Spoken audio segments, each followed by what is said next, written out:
Yo, what up, though? Smart people gotta start coming back outside, yo. You do. I know by now you've seen that behind the scene footage of the Joe Budden Podcast where Ish and Marc Lamont are having that discussion/debate about the earth being flat. And Marc Lamont is trying to explain to Ish the difference between your opinion versus scientific fact. And Ish even says to him, "You just said a bunch of words that just saying I'm right." Yeah, that thing. And it was such a spectacle, but it brought me to a personal feeling that I've been having about this rise, which I'm sure you heard of anti-intellectualism. Now, my own personal experience was a few years ago. The first time I experienced this was I was on the porch, one of my mans, we was all kicking it back home. I'm visiting. And my man, he goes on this little rant and he says 45% of people believe this and 55% of black women this and 65% of black men this. And finally, after his 8th percentage, I said to him, well, where you get that from? And yo, he blew up on me. You know what I mean? He started going off. Yeah, you think somebody's supposed to walk around? Who walks around with the stats in their pocket or the source? Yada, yada, yada. And we having this whole back and forth. And he starts saying, you think because where you work in media and this and this and this? And finally, my response to him was, yeah, you should walk around with the source if you feel so proudly and boldly about the stats that you're the one that volunteered. We wasn't right for a while, but we went back and we got healed, and I still love that brother to this day. And my second example was my little homie who always send me some things in my DM, and I appreciate it. But every once in a while, he'll send me some stuff that's just not true. One time, this one particular thing, he got real sensitive about it because he had his own personal bias about it. And he says to me, well, you don't think there could be a chance that it's right, especially when you hear everybody talking about it? No. Number one, who's everybody talking about it? Your timeline and my timeline, because of our age gap, is completely different. I promise you, I can go and say about 4 or 5 of those things you just said to me, and my friend's going to be looking at me with the blink face.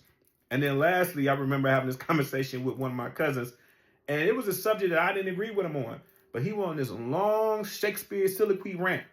I said 2 words in response to that, and his reply was, cut me off. You ain't gonna change my mind. You ain't gonna change my mind no matter what you say. And I said, well, damn, cuz, it's like that. I just say 2 words and you upset?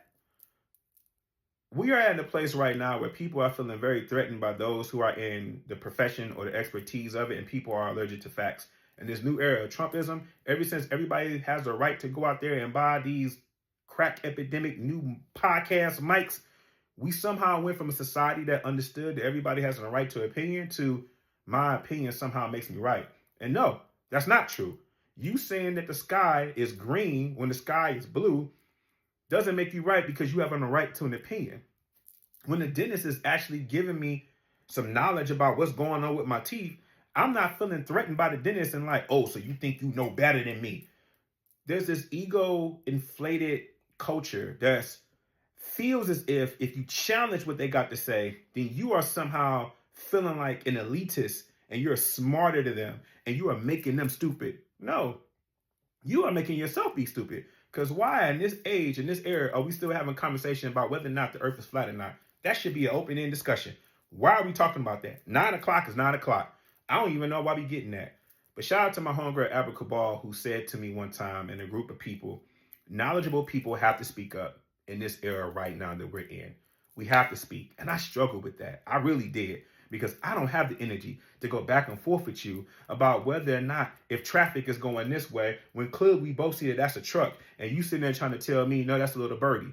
I don't have the capacity all the time. But what I've come to understand when Amber gave me that quote is I have to pick and choose. All right. I can't jump into every shade room conversation. I can't jump into every single thing that someone has to say, but there are certain things that are falsehoods that you have to speak up, especially when you are knowledgeable of it. And I get it, because somehow we come into this world where these type of people are feeling as if they have this right because they have all the views, and they have this right because they got that microphone in their face, and they have this right because somehow they are loud and they are bold about it. And no, we can't allow that to happen, because if we continue, you're going to look up one day and somebody's going to be brushing their teeth with barbecue sauce. And when you say, why are you doing that? They're going to look you straight in the eye and say, the blacker the berry, the sweeter the potato. What are you going to do with that?